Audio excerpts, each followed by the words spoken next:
1 month after my daughter's wedding, the photographer called me and whispered, "Sir, I noticed something terrible in the photos. Come immediately alone and don't say anything to your daughter." Before we continue, please subscribe to the channel and let us know where you are listening in the comments. The phone rang just as I sat down my coffee. Tuesday morning, quiet house. Financial report spread across my desk. The kind of peaceful moment I'd earned after 40 years building Reynolds Hardware, 3 stores across Phoenix. Good business, good life. I almost didn't answer the unknown number. "Mr. Reynolds," the woman's voice trembled. "This is Caroline Thornan. I photographed Jack Will's wedding last month. I need to see you immediately alone. Please don't tell your daughter." My hand tightened. "On the phone? What's wrong?" "I can't explain over the phone, but I found something in the photographs. Something very serious." The air in my office changed, became thinner somehow. "What kind of something?" "Tomorrow morning, 9 o'clock. My studio downtown. Please, Mr. Renaud, come alone." Before I could respond, Wendy's voice exploded from the kitchen. "Ben, I told you 3 times already. I need that car. My Honda is embarrassing. You promised you'd ask him today." Benjamin's laugh rumbled from the living room, some television show blaring beneath it. "I'll be there," I said into the phone, barely hearing my own voice. Caroline exhaled. "Thank you.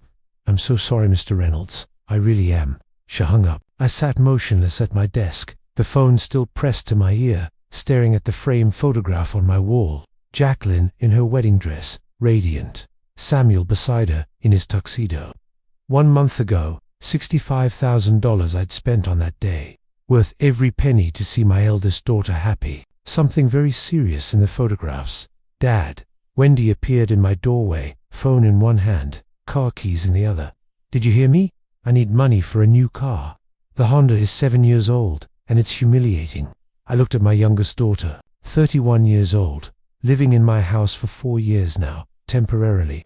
She'd said when she moved in after her divorce. Benjamin had followed 6 months later. "No rent, no end date. We'll talk about it later, sweetheart, later.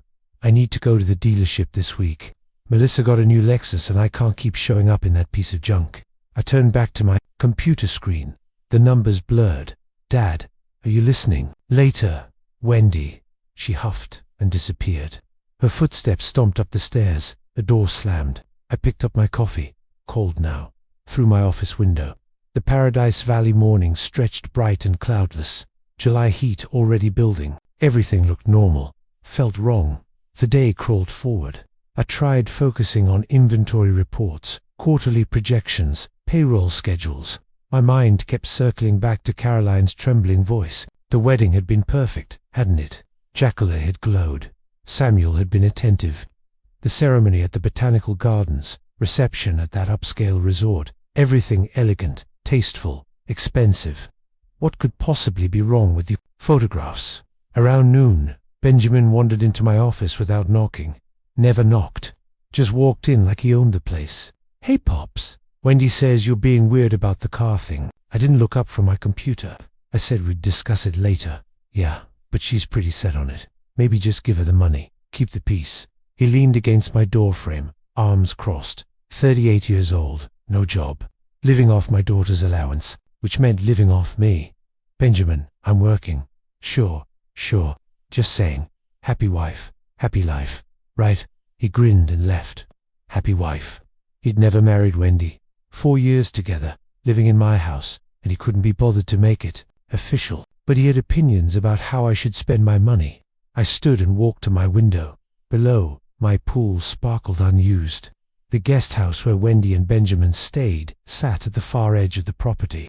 Separate entrance, full kitchen, 2 bedrooms. I'd had it built, thinking visiting grandchildren might use it someday. No grandchildren, just Wendy and Benjamin.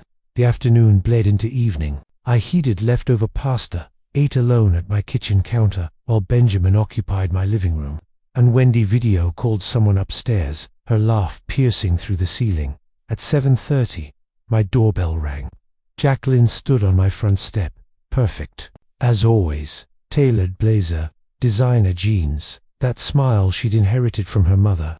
My eldest, my successful one, marketing executive, beautiful home. Well, apartment currently married to Samuel Pfizer, investment banker. "Hi, Daddy." She kissed my cheek and walked past me into the house. I was in the neighborhood.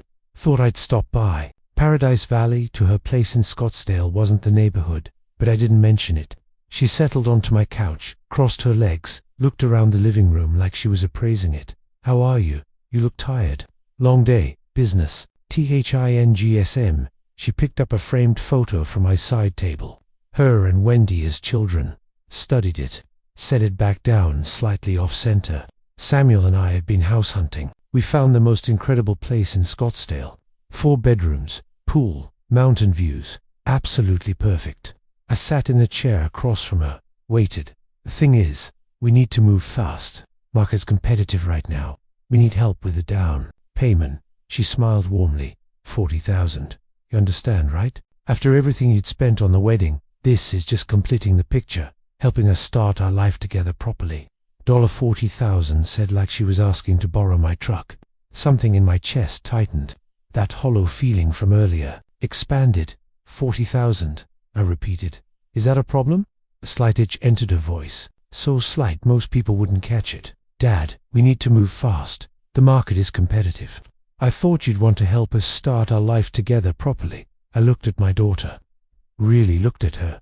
The designer clothes, the manicured nails, the practiced warmth that didn't quite reach her eyes. Let me think about it, sweetheart. Her smile faltered just for a second. Think about it, Dad. This is important. Samuel and I need to review some things first. She stood abruptly. Fine, but don't take too long. We can't lose this house. She grabbed her purse, kissed my cheek again, colder this time. Love you, Daddy. Call me soon. I watched her Mercedes pull away, standing in my doorway. $40,000 delivered like I'd already agreed, like my money was her money. Benjamin's laughter echoed from the living room, sports highlights on my television, his beer bottle sweating onto my coffee table. I walked back inside, but something had shifted. The house felt different, or maybe I was seeing it clearly for the first time. My phone sat on the hall table where I had left it. Caroline's number still in the call log. Tomorrow morning, her studio. Whatever she'd found on those wedding photographs.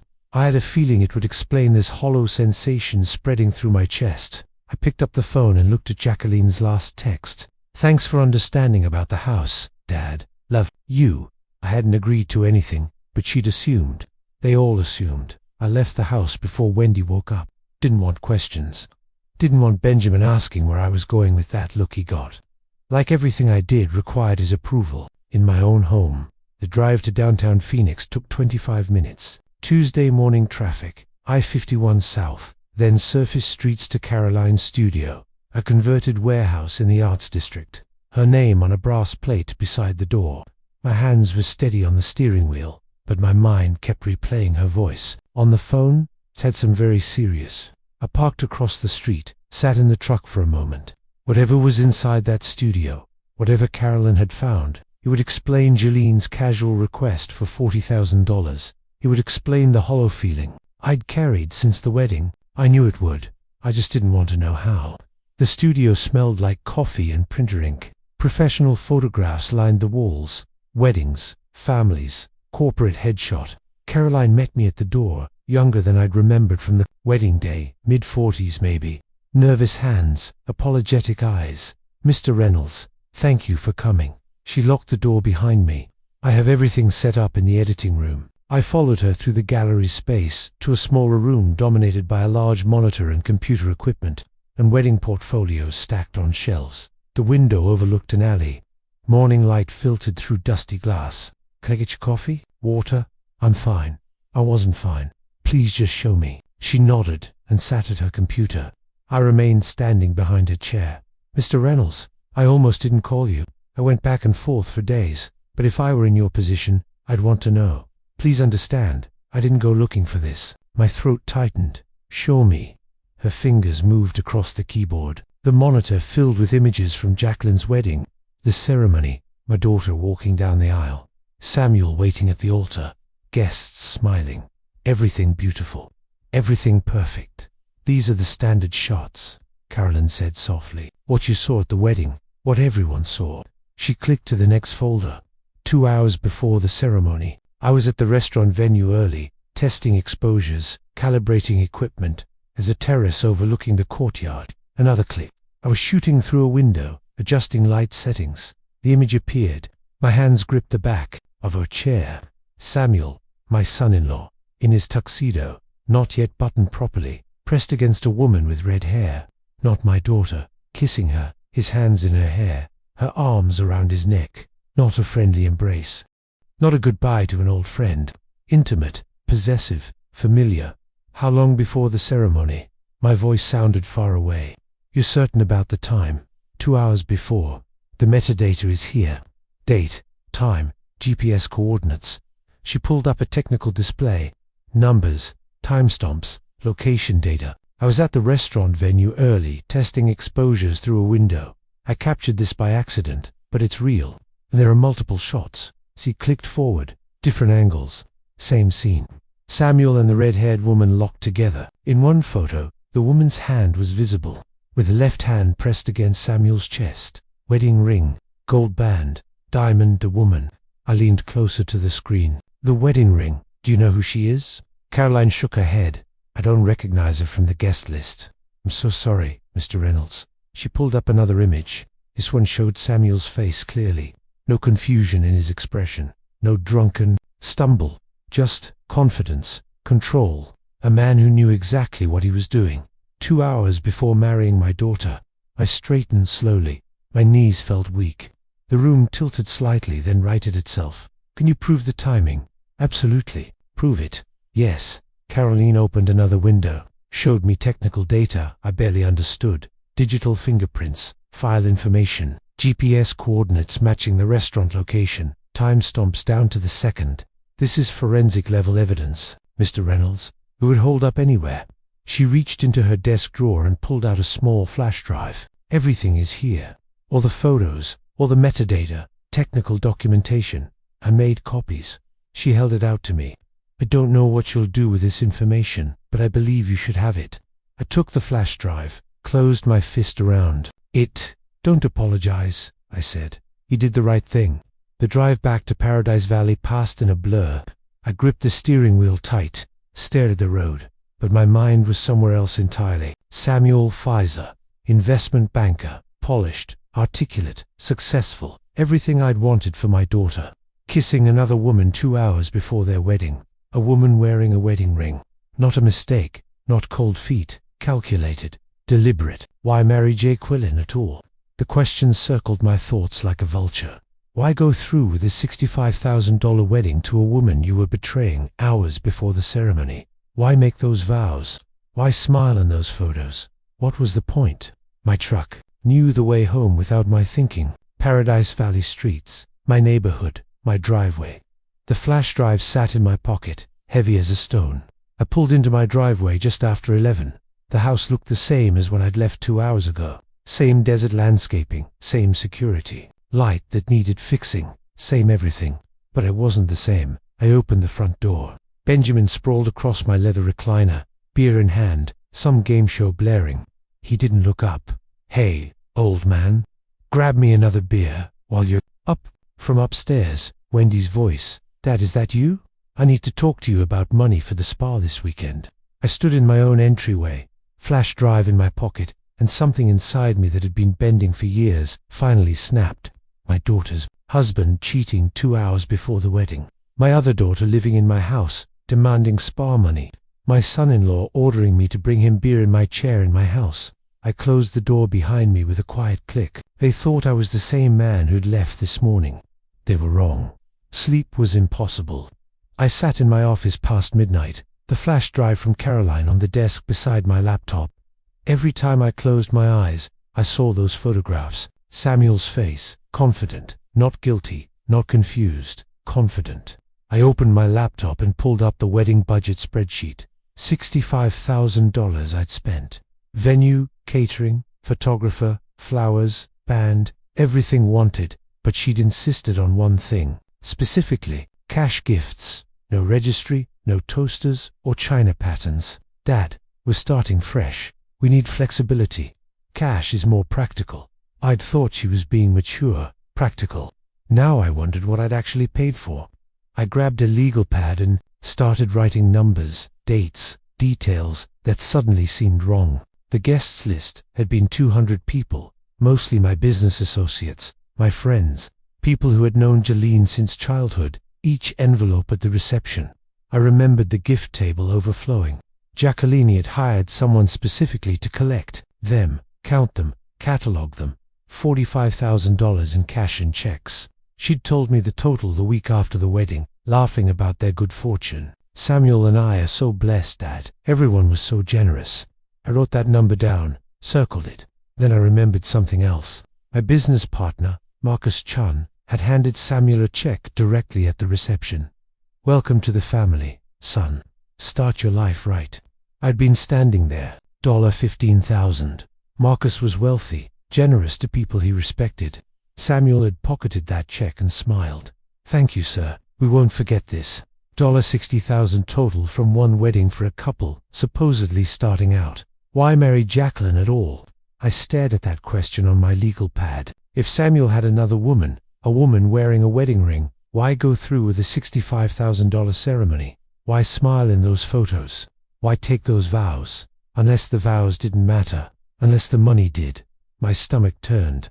The night dragged on. I made coffee around 3 o'clock in the morning, stood at my kitchen window, watching the dark desert hills. Somewhere in Scottsdale, Jacqueline slept beside the man who'd betrayed her hours before their wedding. Or maybe she knew. Maybe she didn't care. That thought was worse than the first. At 7, I showered and dressed. Business casual khakis, polo shirt. Left the house before Wendy woke up. Didn't want questions. Didn't want to see Benjamin sprawled on my couch. The bank opened at 9. I drove to the downtown Phoenix branch where I did my business banking.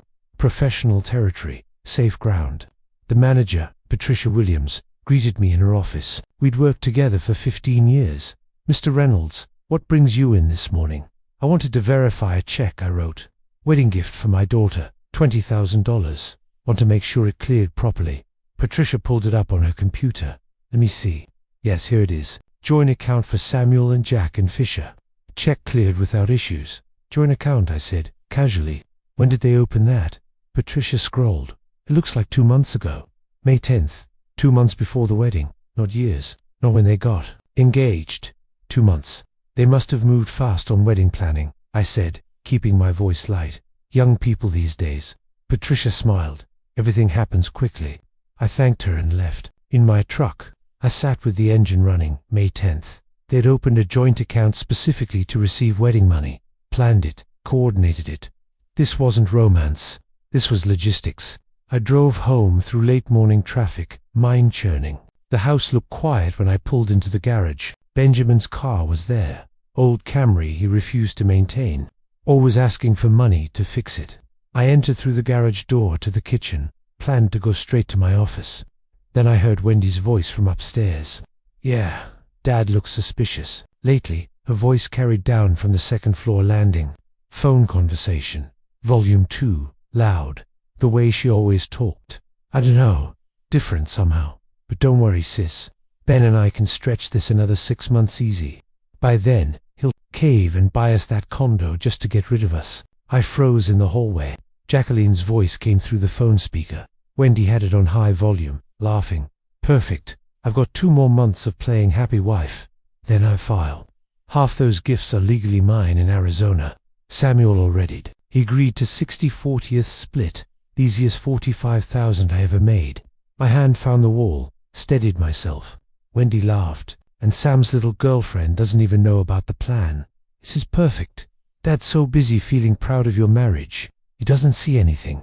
Keep him distracted," Jacqueline said. "Make him think you need something big. That way when I ask for the house down payment, it won't seem excessive by comparison." Orion had asked him for a new car yesterday. He looked annoyed, but he'll come around. He always does. I backed away, silent, careful. Each step measured until I reached my office, closed the door, leaned against it.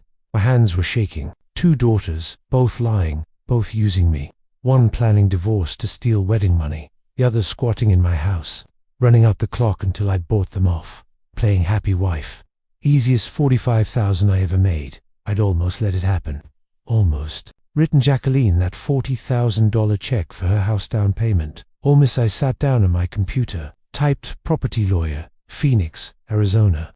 Robert Mackenzie's name appeared third in the search results. 25 years experience, real estate law, family, trusts, asset protection. His office had an opening tomorrow morning at 9 o'clock. I made the appointment. Then I sat back in my chair and looked at my closed office door. Beyond it, Wendy was probably still on the phone. Benjamin was probably still planted on my couch. Both comfortable, both confident. They had no idea what was coming. I didn't either, not exactly.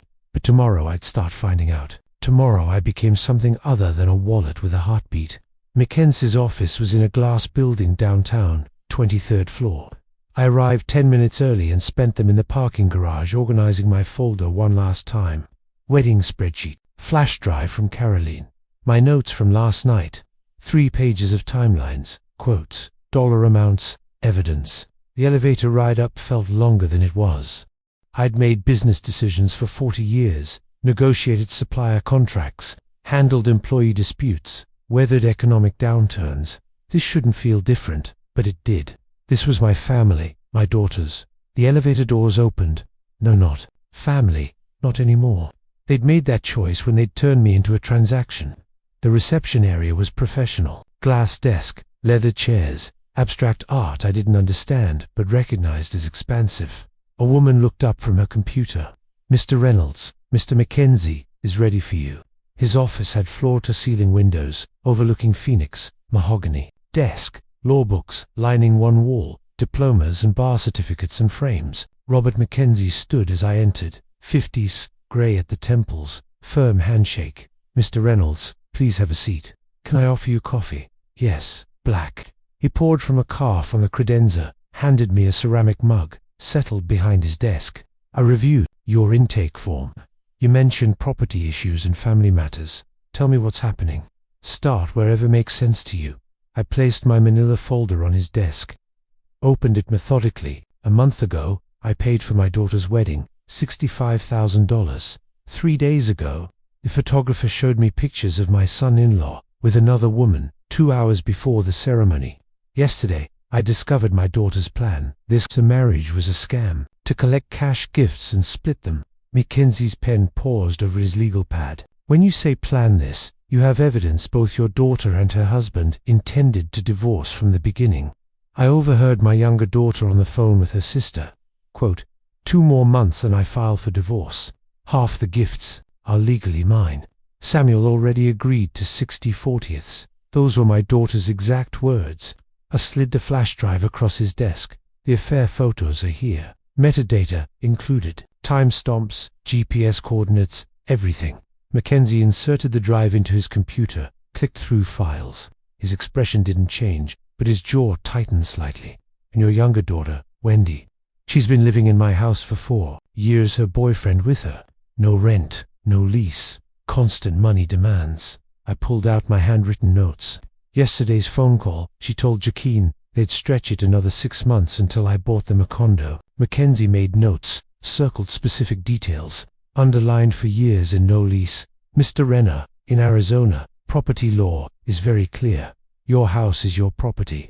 If there's no written rental agreement, and you've indicated there isn't, you have the right to begin eviction proceedings. The standard timeline is 30 days after written notice. And my younger daughter, her boyfriend, they've lived there for years without paying rent. Can they fight this? Not successfully. Without a lease, they're essentially guests who've Arizona law protects property owners. The 30-day notice is a courtesy, not a negotiation." Something loosened in my chest. A courtesy, not a negotiation. Mackenzie pulled a thick book from his shelf. Arizona Property Code, opened to a flagged section, turned it so I could read. I leaned forward, scanned the legal text. Residential tenancy, requirements, notice periods, eviction procedures. "It's straightforward," Mackenzie said. "We draft a formal notice. You'll serve it personally or via certified mail. They have 30 days to vacate. If they refuse, we file with the court for removal. Given the lack of any rental agreement, judges rule quickly on these cases. What about the rest?" I looked up from the book. "My assets, my business. I don't want them getting anything when I'm gone. They've made it clear. I'm just a resource to them." Mackenzie closed the property code. "That's where an irrevocable trust becomes valuable. We transfer your assets, house, business interests, savings into a trust managed by a professional trustee. You maintain control during your lifetime, but after death, distribution follows your instructions. It's much harder to challenge than a simple will.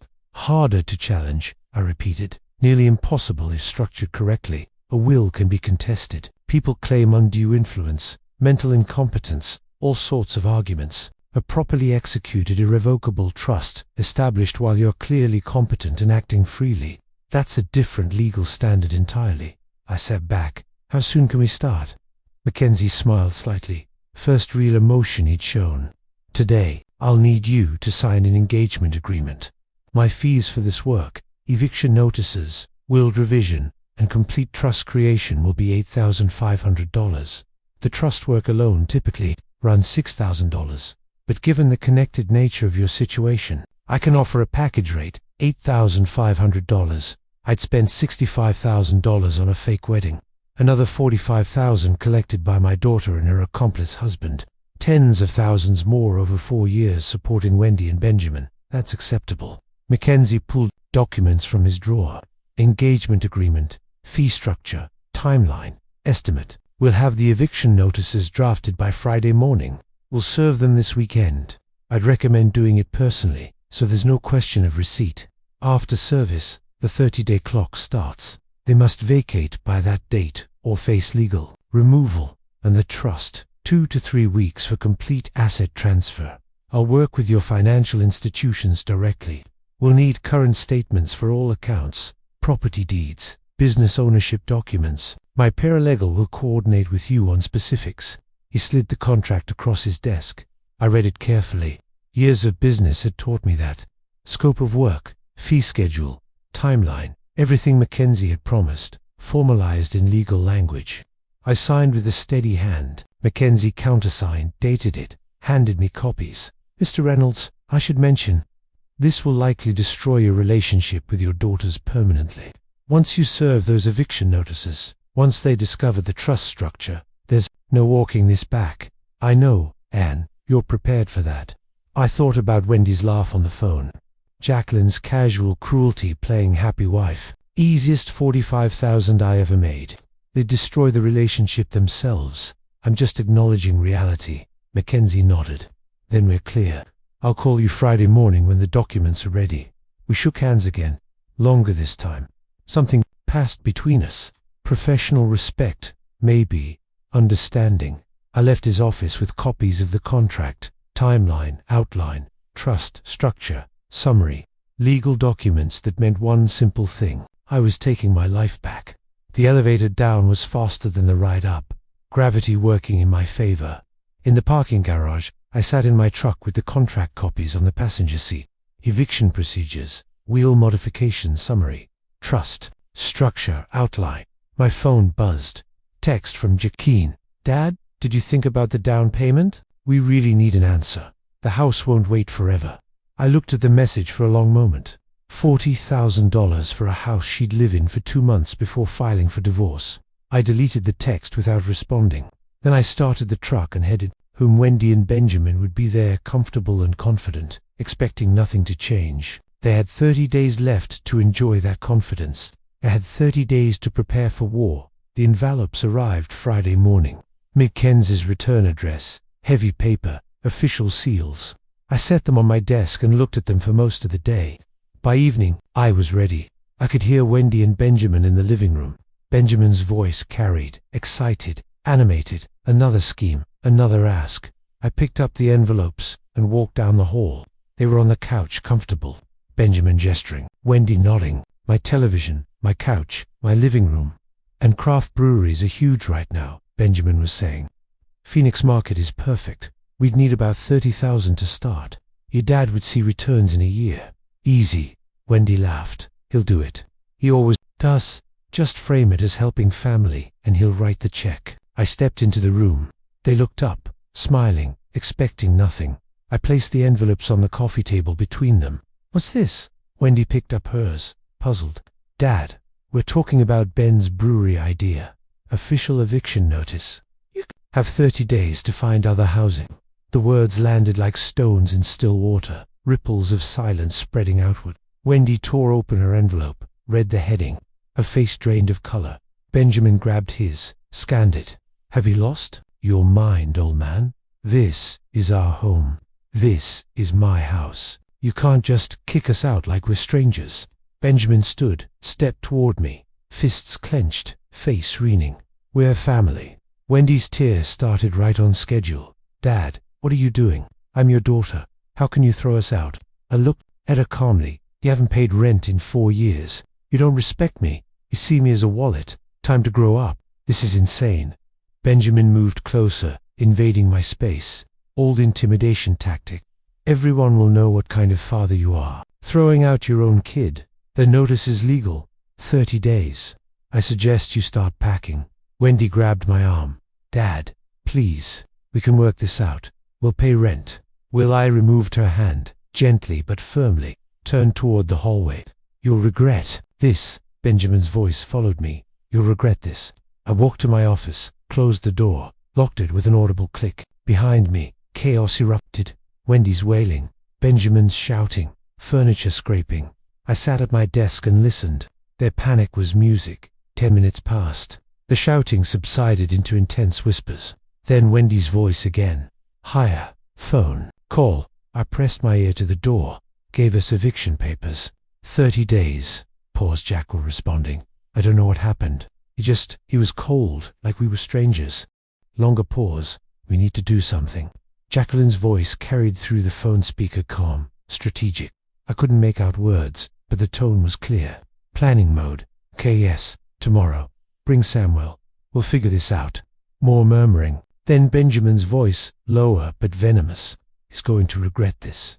I moved back to my desk and opened my laptop. Mackenzie had sent documents that afternoon.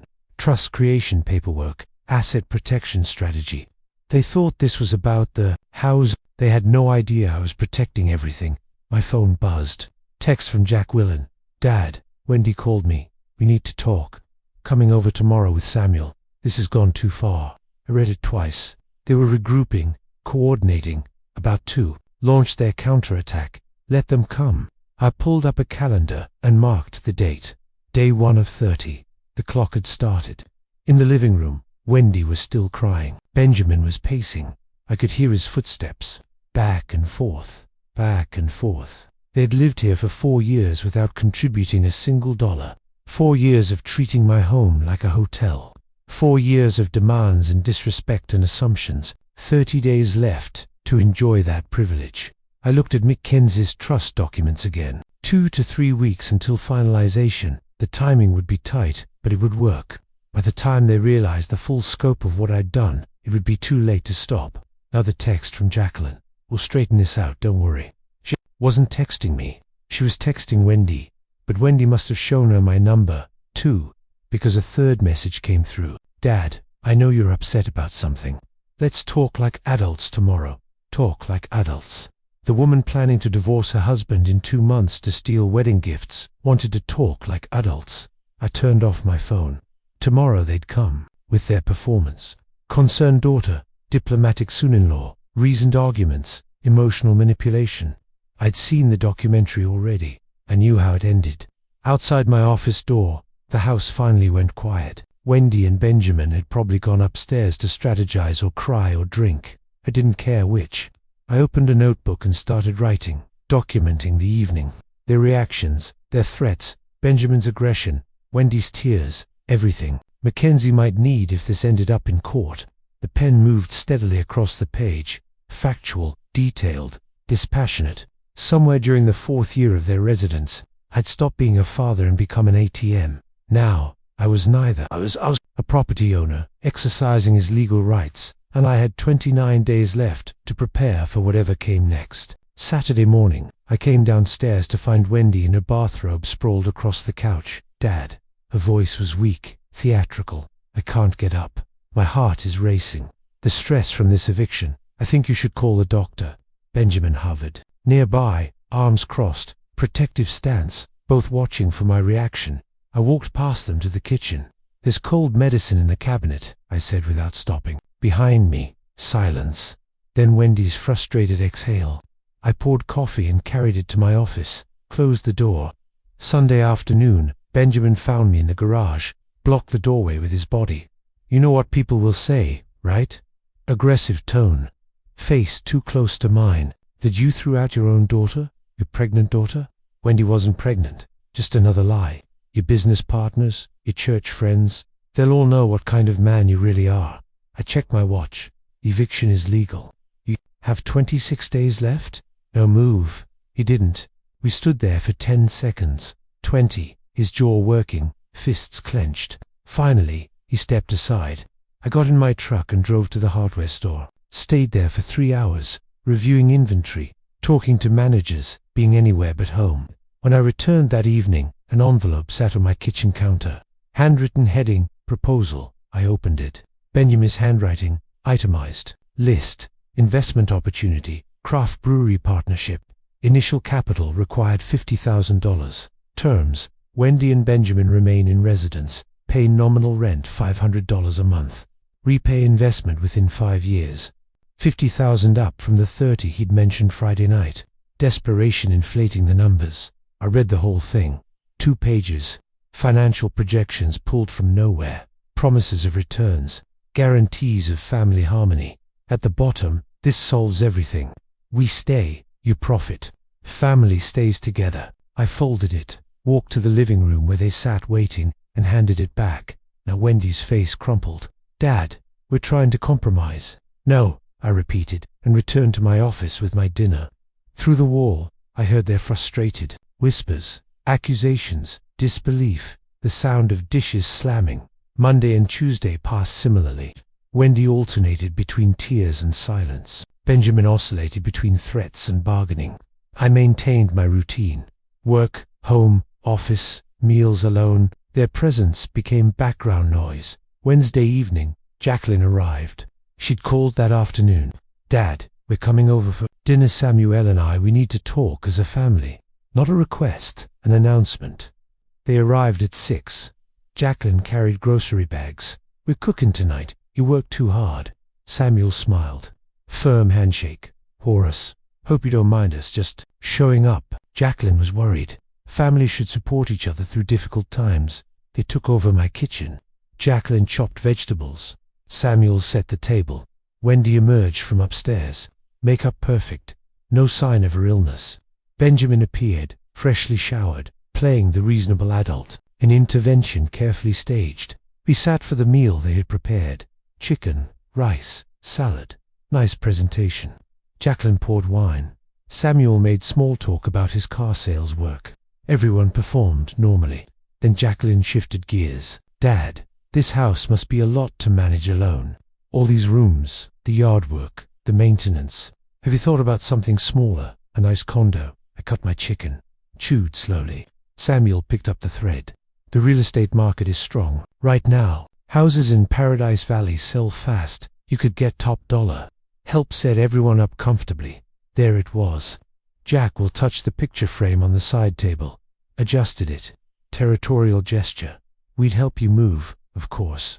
And whatever proceeds you got, it would be nice to share with family. Help Wendy and Ben get started. Help Samuel and me with our house down payment.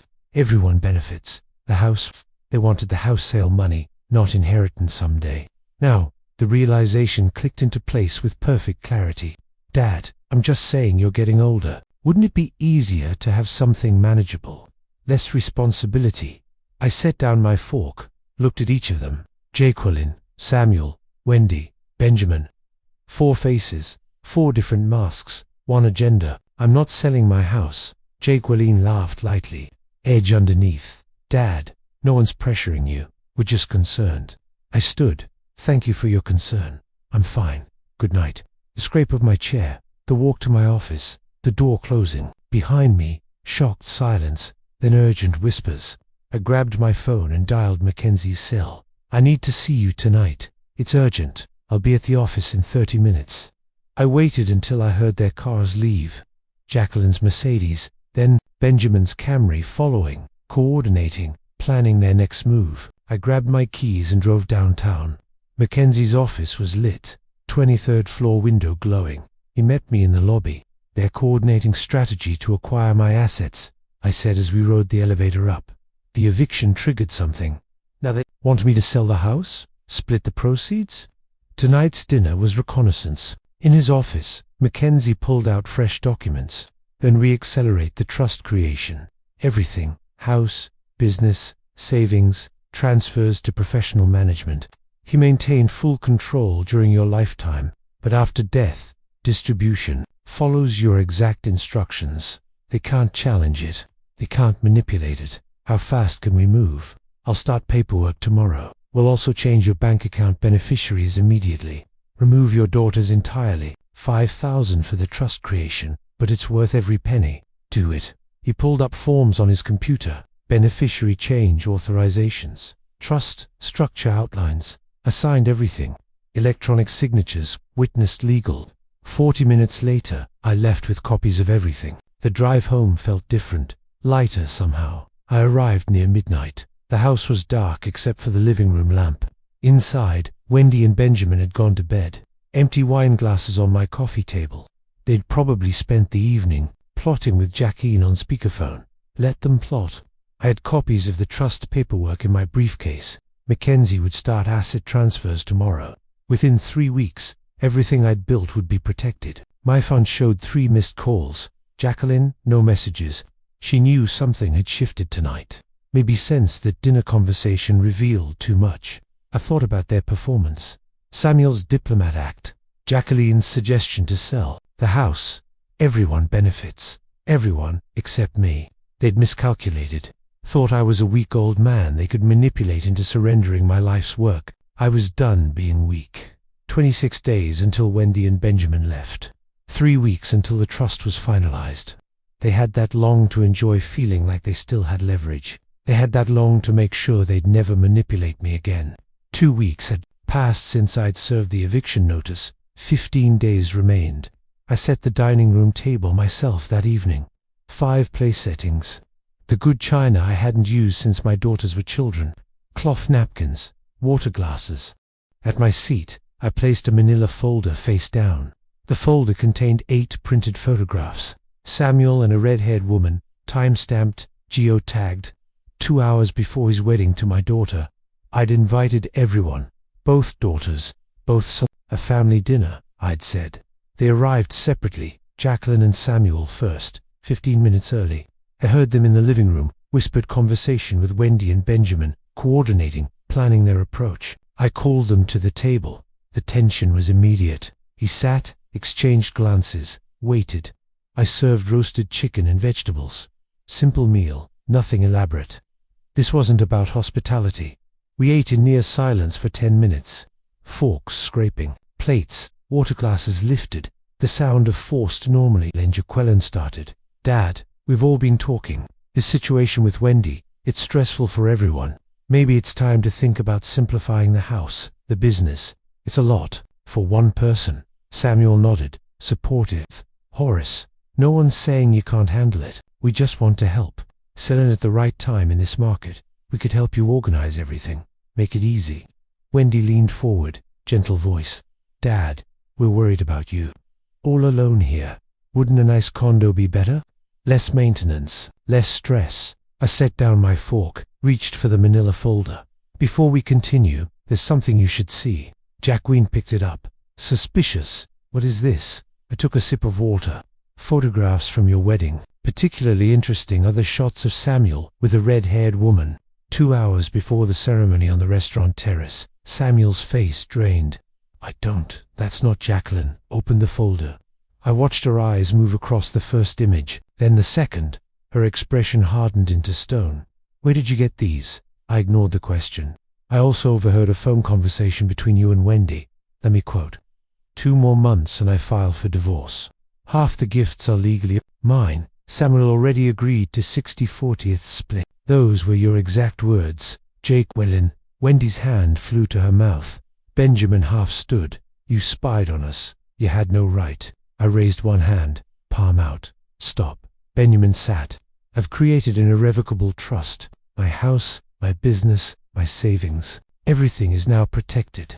After my death, you'll receive the minimum required by Arizona law, not a cent more. Jacqueline's voice rose. You can't do this. We're your family. I stood, pushed my chair back slowly, folded my napkin beside my plate. Wendy and Benjamin have 15 days to find new housing. This conversation is over. Dad, Jacqueline stood too. You're destroying this family. Over what? It's a misunderstanding. I paused at the dining room doorway. Didn't turn around. I'm not destroying anything. I'm protecting what I built from people who saw me as a resource, not a father. I walked down the hall to my office, closed the door, locked it. Behind me, voices erupted. Jacqueline shouting, Samuel's defensive protests, Wendy crying, Benjamin's angry curses. I sat at my desk and opened my laptop. Email from Mackenzie sent an hour ago. Trust documents ready for final signature. Can you come in tomorrow morning? I typed back 9 a.m. From the dining room, the argument continued. Jacqueline demanding I come out. Benjamin threatening to break down the door. Empty threat. Wendy sobs carrying down the hallway. They could argue all night. It wouldn't change anything. The photos were on the table. The truth was spoken. The trust was nearly complete. 15 days until Wendy and Benjamin left my house. However long it took for Jolene and Samuel's fraudulent marriage to collapse on its own. I'd spent 2 weeks watching them manipulate, scheme, coordinate, watching them treat my home like their playground and my wallet like their property. Now, they knew I'd been watching back and I'd already won. Mackenzie's office at 9 the next morning. Jennifer Chan was already there, a specialist in estate planning he'd brought in to finalize the trust. Mr. Reynolds, she shook my hand. 50 professional, efficient papers spread across the conference table like a legal fortress. Everything's ready for your signature. I sat down and started signing. Page after page, initials here, full signature there, transfer of primary residence, business interests, bank accounts, investment portfolios, all moving into the irrevocable trust structure. This transfers your house to trust management, Jennifer explained. Upon your death, distribution follows these instructions.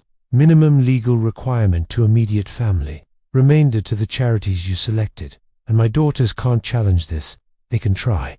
Her voice was certain. But irrevocable trusts are extremely difficult to overturn. This is as protected as assets can be. I signed the final page. Done. 40 years of work. Protected.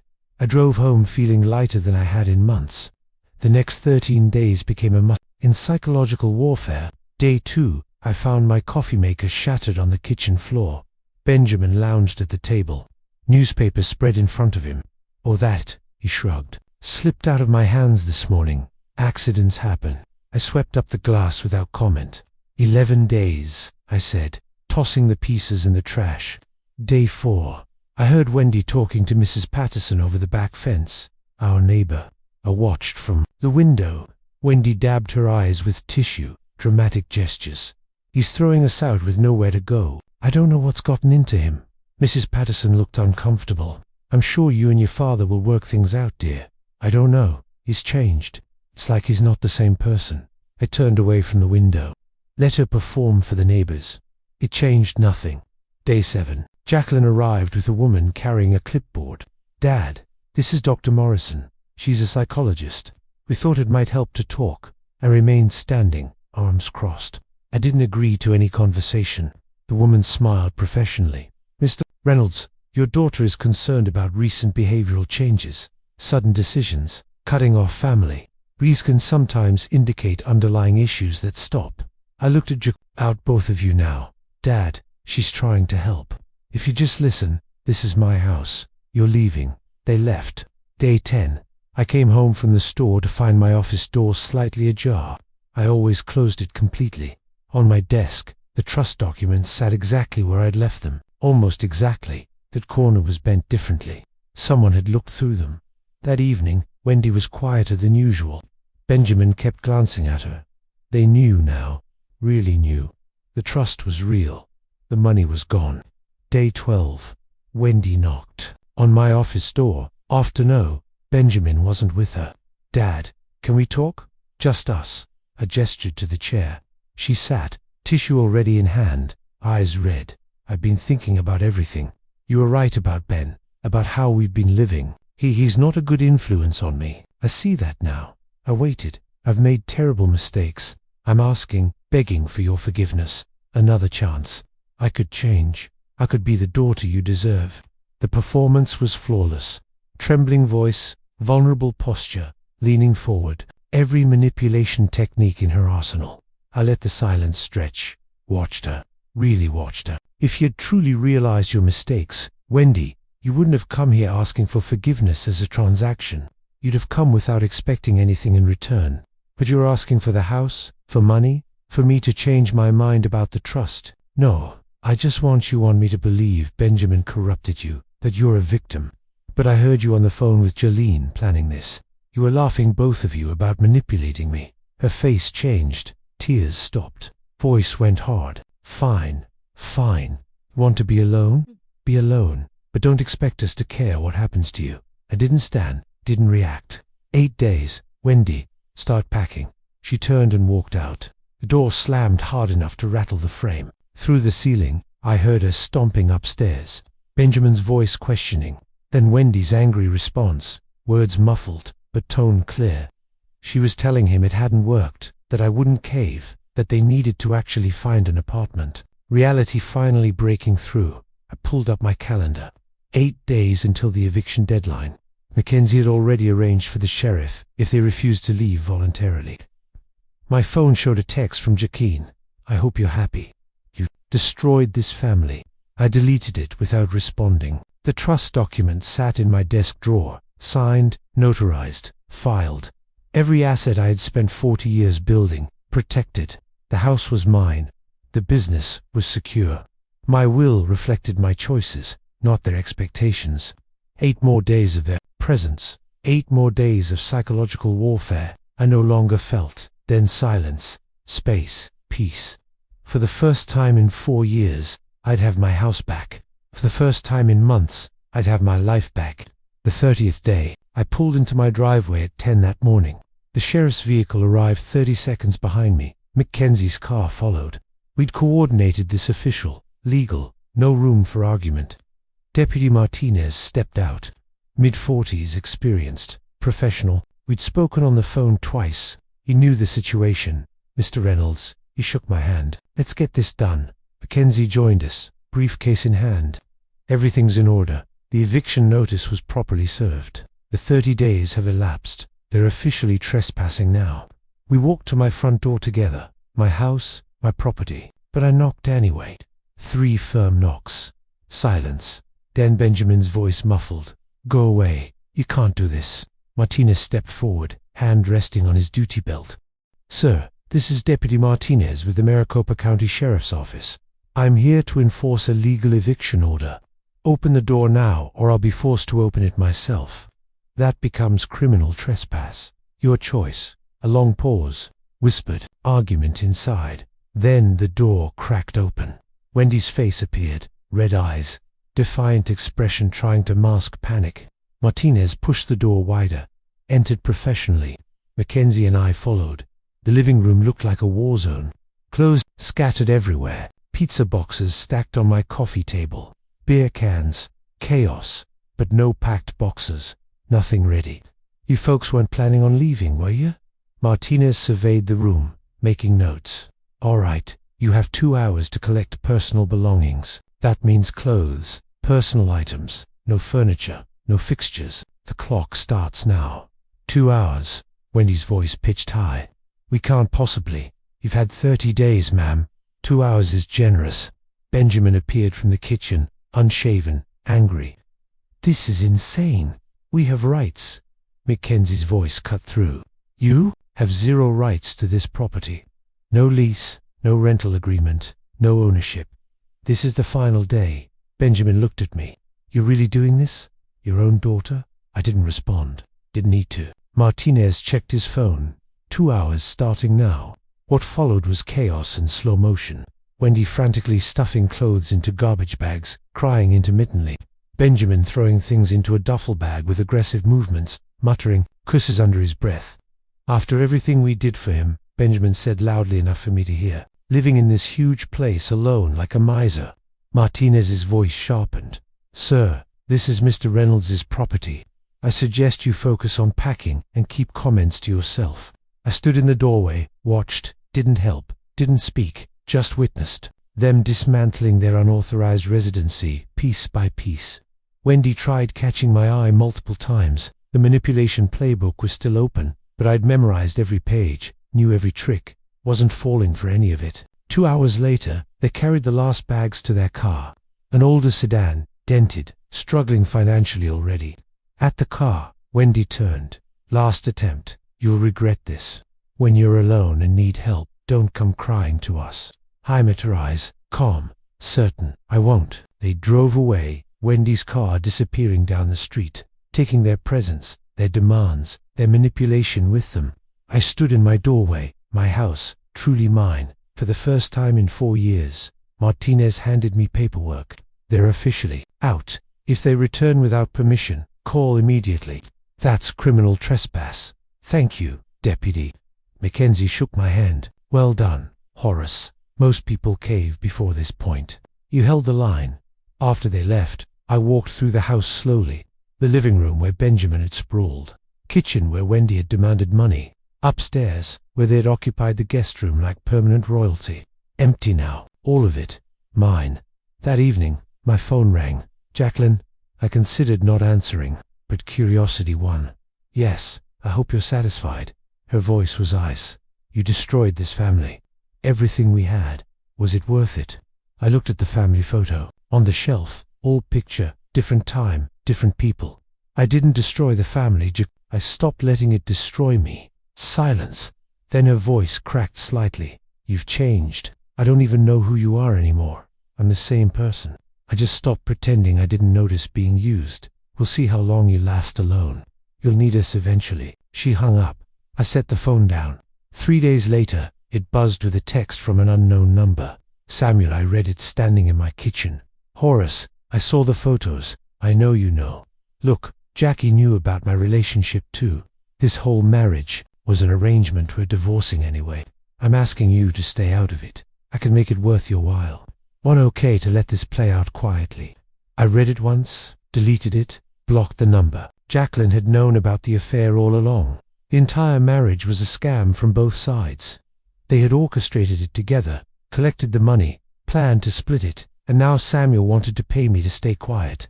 $10,000 to let their fraudulent divorce proceed smoothly. I looked around my living room. The furniture I'd chosen, the silence I'd earned, the space I'd reclaimed. 4 years ago, I'd opened my door to Wendy and Benjamin temporarily. Let them take over my home, my peace, my life. I'd paid for a wedding that was a business transaction, written checks that funded schemes, believed I was helping family when I was funding my own exploitation. Now the house was empty except for me. Wendy and Benjamin were gone. Jacqueline had cut contact. Samuel was sending desperate bribes I wouldn't dignify with responses.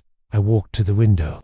The sun was setting over Paradise Valley, painting the desert gold.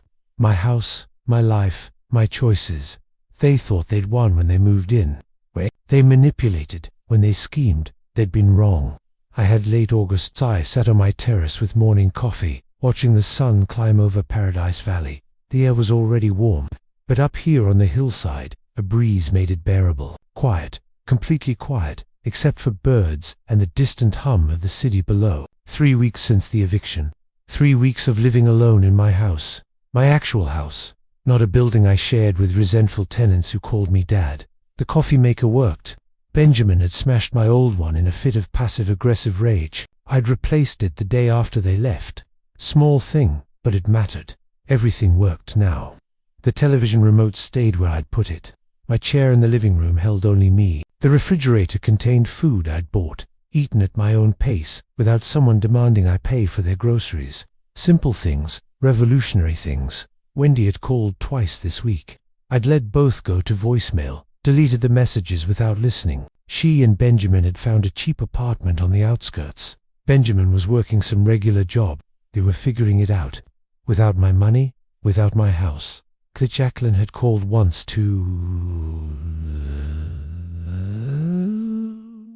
Jacqueline had called once 2 weeks ago, asking for money. I need help with a down payment after the divorce. Just $20,000. You're my father. I'd said one word. No, then hung up. No explanation, no guilt, just boundary. She and Samuel had divorced as planned. The court had sorted through their wedding gift situation. Both lost money to lawyers. Ironic justice. They'd schemed to collect cash, ended up spending it on legal fees to divide what remained. The postman arrived mid-morning.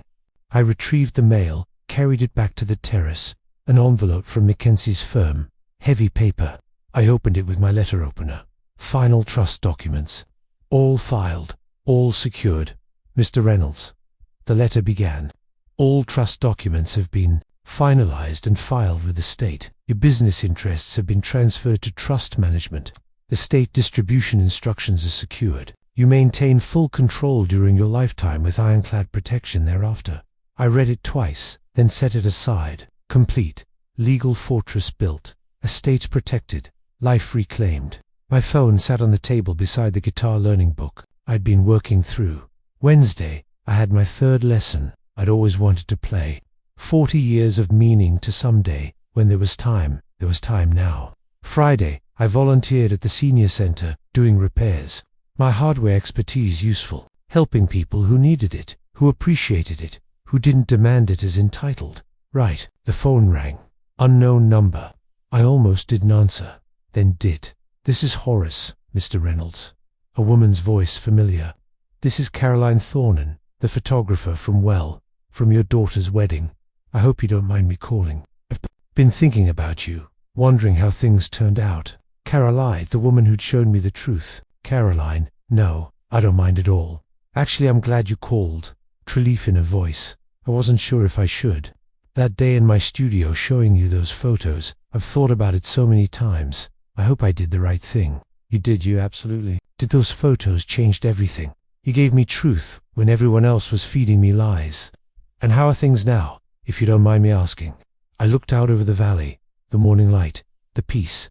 Things are good, Caroline. For the first time in a very long time, maybe years, things are truly good. I'm so glad to hear that. You deserve peace. I surprised myself. Would you like to get coffee sometime? I'd like to thank you properly, and honestly, it would just be nice to talk. She was smiling. I could hear it. I'd like that. How about next week? Next week sounds perfect. After we hung up, I stayed on the terrace. Coffee with Carolyn next week. A guitar lesson on Wednesday. Volunteer shift at the senior center. Friday, business inspection. Thursday, a life, a routine built around what I wanted, not what others demanded. I thought about the journey, the photographer's call that shattered my illusions, the evidence, the overheard conversation, the lawyer consultations, the eviction notice, the family dinner where I'd laid everything bare, the final days of psychological warfare, the sheriff at my door, each step necessary, each boundary essential. My daughters thought I'd destroyed the family, that I'd chosen loneliness over love. They were wrong. I'd chosen myself over their version of love that looked suspiciously like theft. I'd chosen peace over obligation. I'd chosen truth over comfortable lies. The sun climbed higher, warming the terrace. I finished my coffee. Inside, the guitar waited. A life waited. A future built on honest foundations, not manipulative quicksand. Wendy would call again. I'd let it go to voicemail again. Benjamin might text. I deleted. Jaqueline might demand. I'd decline. They were learning to solve their own problems. I was learning to let them. The trust documents sat on my desk inside, every asset protected, every decision mine. I stood and walked to the terrace railing, looked out over Paradise Valley. My home, my view, my peace. Alone, yes, but free. And for the first time in years, maybe the first time ever, that was exactly what I wanted. The next chapter was mine to write. Coffee with someone who didn't want anything except conversation. Guitar music made for my own enjoyment. Repairs done because I chose to help, not because someone demanded it. A life lived on my terms.